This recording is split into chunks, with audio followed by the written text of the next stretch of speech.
News room live की शुरुआत JDU में बड़े फेरबदल की तैयारी को लेकर। दरअसल जेडीयू में उमेश कुशवाहा जो कि प्रदेश अध्यक्ष हैं, उनकी तरफ से बड़ा फैसला हुआ है। बड़ा फैसला ये हुआ है कि पार्टी के जितने भी प्रकोष्ठ हैं, 30 से ज्यादा प्रकोष्ठ हैं जेडीयू के, और जितनी भी इकाइयां हैं उन सबको भंग कर दिया गया है। इसके अलावा लोकसभा और विधानसभा के सभी प्रभारियों को हटा दिया गया है। साथ ही साथ ललन सिंह के पार्टी का राष्ट्रीय अध्यक्ष बनने के बाद इस तरह के बदलाव के कयास तो लगाए जा रहे थे, लेकिन आज ये अहम फैसला हुआ है। जेडीयू में इस बड़े फेरबदल पर उमेश कुशवाहा ने जी बिहार झारखंड से एक्सक्लूसिव बातचीत की और कहा कि प्रदेश संगठन को और धारदार बनाने के लिए प्रकोष्ठ और कमेटियों को भंग किया गया है। साथ ही लोकसभा और विधानसभा प्रभारियों का मनोनयन भी निरस्त कर दिया गया है। उन्होंने ये भी कहा कि जल्द ही फिर से प्रकोष्ठों का गठन किया जाएगा। उमेश कुशवाहा ने कहा कि सभी वर्गों को संगठन में समान हिस्सेदारी दी जाएगी। जेडीयू एक ऐसा दल है जो सबको सम्मान देता है।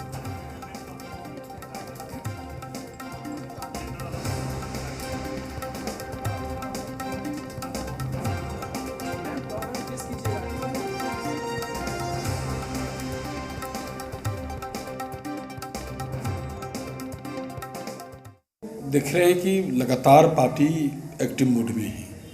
संगठन को मजबूत करने के लिए, धारदार बनाने के लिए पार्टी काम कर रही है और उसी के मद्देनजर रखते हुए पार्टी ने अभी तत्काल फैसला लिया है कि जो हमारे जो प्रकोष्ठ हैं और जो लोकसभा प्रभारी, विधानसभा प्रभारी हैं, उनको हम तत्काल प्रभाव से अभी रद्द किए हैं और जल्द ही पुनर्गठन करेंगे और उसमें सब लोग को जो है भागीदारी देंगे और पूरे मजबूती के साथ संगठन को मजबूत करने के लिए एक काम करेंगे।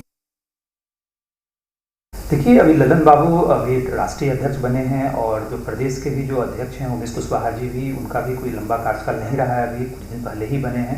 तो स्वाभाविक है, फेरबदल की प्रक्रिया चलती रहती है। सभी प्रकोष्ठों को भंग करने का काम किया गया। बहुत सारे लोगों को समायोजित करने की भी आवश्यकता है, संगठन को मजबूती देने की आवश्यकता है। उसी के तहत यह किया गया है और आने वाले वक्त में फिर से जो है सो प्रकोष्ठों की जो है सो बहाली।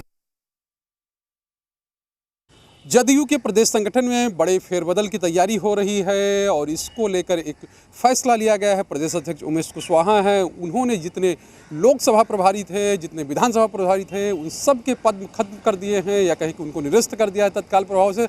साथ ही जितने प्रकोष्ठ हैं, 30 से ज़्यादा प्रकोष्ठ हैं पार्टी में, उन प्रकोष्ठों को भी तत्काल प्रभाव से भंग कर दिया गया है। इकाइयों को भी भंग कर दिया गया है। तो ये कह सकते हैं कि केवल मूल संगठन जो है प्रदेश का, जो प्रदेश संगठन का है, वो बचा है और इसके अलावा और सब चीज़ों को भंग कर दिया गया है। तो ये कह सकते हैं कि आने वाले कुछ दिनों में ही जो पार्टी के अंदर फेरबदल है वो देखने को मिलेगा। इस संबंध में प्रदेश अध्यक्ष उमेश कुशवाहा जो है अभी कार्यालय में है, लेकिन कुछ बोलने के लिए तैयार नहीं है। साफ तौर पे है कि जो वो पार्टी की ओर से या कहीं पार्टी के राष्ट्रीय अध्यक्ष हैं ललन सिंह, जब वो अध्यक्ष बने थे उसके बाद से ही छोटे छोटे फैसले लिए जा रहे थे। अब लेकिन एक बड़ा फैसला लिया गया है और ये कहा जा रहा है, जो पार्टी के अंदर खाने में बात हो रही है कि जो आज इससे पहले जो राष्ट्रीय अध्यक्ष थे आरसीपी सिंह थे, उनके समय में जो कहें कि इकाई बनी थी प्रदेश के जो कहें कि प्रदेश अध्यक्ष समेत तमाम नियुक्तियां हुई थी और उसके बाद जो है उसका विस्तार हुआ था। लेकिन अब जब राष्ट्रीय अध्यक्ष बदल गए हैं और राष्ट्रीय अध्यक्ष ललन सिंह हो गए, उसके बाद ही भी इसमें बदलाव की जो चर्चा चल रही, छोटे छोटे बदलाव हुए थे, लेकिन अब बड़ा बदलाव करने की तैयारी हो रही है और ये माना जा रहा है कि आरसीपी समर्थक जो थे उनकी विभिन्न पदों से छुट्टी हो सकती है। अभी क्या होता है ये देखने वाली बात होगी, लेकिन जो पार्टी के अंदर खाने में चीज़ें चल रही हैं, जो पार्टी के नेता कह रहे हैं, पार्टी के सूत्र कह रहे हैं, उसमें यही बात कही जा रही है कि जितने भी जो आरसीपी सिंह के समर्थक हैं, पूर्व अध्यक्ष के समर्थक हैं, उनको बाहर का रास्ता दिखाया जा सकता है। और यही वजह है कि अब जितने लोकसभा प्रभारी थे, विधानसभा प्रभारी थे, प्रकोष्ठ थे और साथ ही जो अन्य इकाइयाँ थी, उन सबको भंग कर दिया गया है। कैमरामैन सिद्धू मनीष के साथ शैलेंद्र, जी मीडिया, पटना। पटना से सीधा हमारे साथ जुड़ रहे हैं इस खबर पर बात करने के लिए जी बिहार झारखंड के बिहार पॉलिटिकल एडिटर शैलेंद्र। अब ये एक तरह से कहा जाए कि जो कवायद जेडीयू में चल रही है शैलेंद्र, टीम आरसीपी के बाद अब टीम ललन सिंह बनाने की तैयारी, लेकिन टीम आरसीपी की जो हिस्सा उमेश कुशवाहा हुआ करते थे, उन्हीं के हाथों ये बड़े फैसले आज दिलवाए गए। ठीक है जी, बिल्कुल रविंद्र, बिल्कुल आपने सही कहा कि टीम आरसीपी से टीम ललन सिंह बनाने की तैयारी हो रही है और चूंकि पार्टी का बेस बिहार ही है और बिहार में ही पार्टी की सरकार है, तो इसलिए बिहार पर सबसे ज़्यादा फोकस है। छोटे छोटे नियुक्तियां होती हैं, छोटे छोटे लोग ज्वाइन करते हैं, तब भी पार्टी के राष्ट्रीय अध्यक्ष समेत तमाम नेता रहते हैं। तो ये कह सकते हैं जो जदयू का मुख्य फोकस है वो बिहार पर है।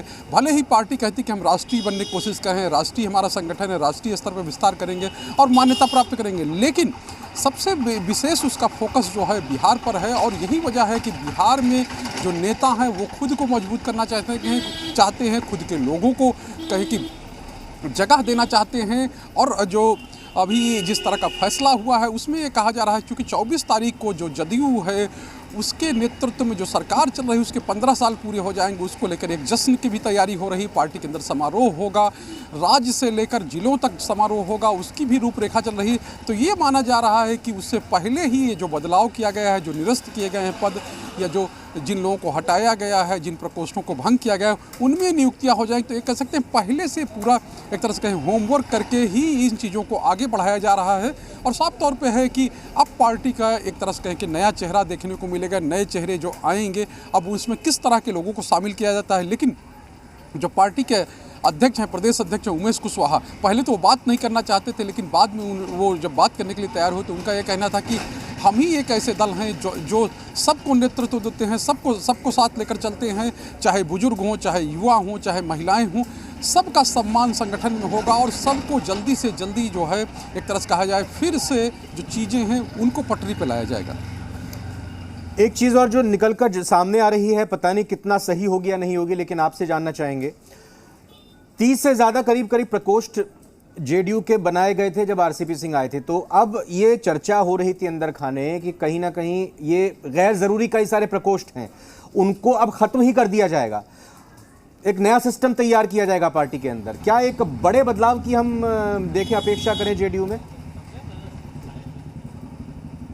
बिल्कुल रविंद्र, बड़े बदलाव की अपेक्षा की जा सकती है क्योंकि 34 प्रकोष्ठ थे पार्टी के अंदर, 34 प्रकोष्ठों में नियुक्तियां हुई थी और विभिन्न जिलों में देखिए इससे पहले कुछ बदलाव हुए, कुछ बदलाव किए गए थे। जैसे हर जिले में जैसे प्रदेश स्तर पर संगठन है वैसे जिलों स्तर पर भी संगठन को बनाने की कोशिश हुई थी, उसमें भी प्रकोष्ठों का गठन किया गया था, उसमें भी लोगों की नियुक्तियाँ की गई थी। उन सबको कह दिया गया था या कहें कि तमाम जो है प्रभारी बना दिए गए थे, वो पहले पद खत्म किए गए थे, उन लोगों को हटाया गया था और उनको अलग जगह पर एकोमोडेट किया गया था। और फिर ये कहें कि अब जो नई कवायद है उसमें भी चूँकि ये पहले से चल रहा था, कुछ प्रकोष्ठों को ख़त्म किया जा सकता है जो गैर ज़रूरी हैं, जिनकी कोई ज़रूरत नहीं है, उन प्रकोष्ठों को ख़त्म किया जा सकता है। तो ये हो सकता है, इसमें कोई बड़ी बात नहीं है क्योंकि पार्टी के राष्ट्रीय अध्यक्ष ललन सिंह, उनका साफ तौर पर कहना है कि पार्टी में जो एक तरह से कहें कि जो पावर सेंटर होना चाहिए, वो जो मूल संगठन है वो होना चाहिए। हर संगठन अपनी तरफ अपना विस्तार करे, हर संगठन में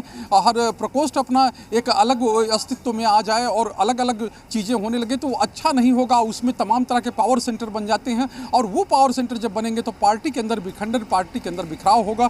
और यही वजह है कि जब वो अध्यक्ष बने थे तो उन्होंने साफ तौर पर कह दिया था मीटिंग बुलाकर कि अब जो है जितने भी प्रकोष्ठ हैं, जितने भी और लोग हैं, वो सीधे तौर पर रिपोर्ट करेंगे, जो मुख्य संगठन है उसको रिपोर्ट करेंगे और उसके नेतृत्व या कहें कि उसके नेतृत्व से सहमति लेकर उसके साथ समन्वय बैठाकर ही आगे कोई काम करे। तो ये पहले से निर्देश दिया जा चुका है। अब चूंकि नए सिरे से फिर प्रकोष्ठों को भंग किया गया है तो जाहिर सी बात है कि उनमें नई नियुक्तियां होंगी, जैसे कि अंदर खाने में चर्चा चल रही है। और जो आरसीपी के समर्थक हैं वो भी डरे हुए हैं कि कहीं उनकी छुट्टी न हो जाए, क्योंकि बार बार ये कहा जा रहा है कि आरसीपी सिंह के जो समर्थक थे, जिनको विभिन्न पदों से नवाजा गया था, अब वो पद खत्म हो सकते हैं, उनको वहां से हटाया जा सकता है, वहां पर नई नियुक्तियां हो सकती हैं। तो इसको लेकर भी बात, इस नए प्रकोष्ठ के चयन में जो भी अध्यक्ष होंगे इनमें वक्त लगता है या फिर जल्द से जल्द ये फैसला लिया जाता है? मतलब पहले से ही होमवर्क करके तैयार रखे हुए हैं कि लिस्ट तैयार है कि किस किस को क्या क्या पद सौंपा जाएगा, या इसमें डिले होता है, वक्त लगता है? नजर रहेगी इस पर। बहुत बहुत शुक्रिया आपका शैलेंद्र, फिलहाल पूरी बातचीत के लिए। पटना में अब तक 256 मरीज, जी हां, डेंगू के अब तक पटना में 256 मरीज हो चुके हैं। हालांकि अगर डॉक्टरों की माने तो चिंताजनक बात फिलहाल के लिए नहीं है, लेकिन चिंता बढ़ सकती है। अगर यही स्थिति रही तो चिंता बढ़ सकती है। डेंगू की हालत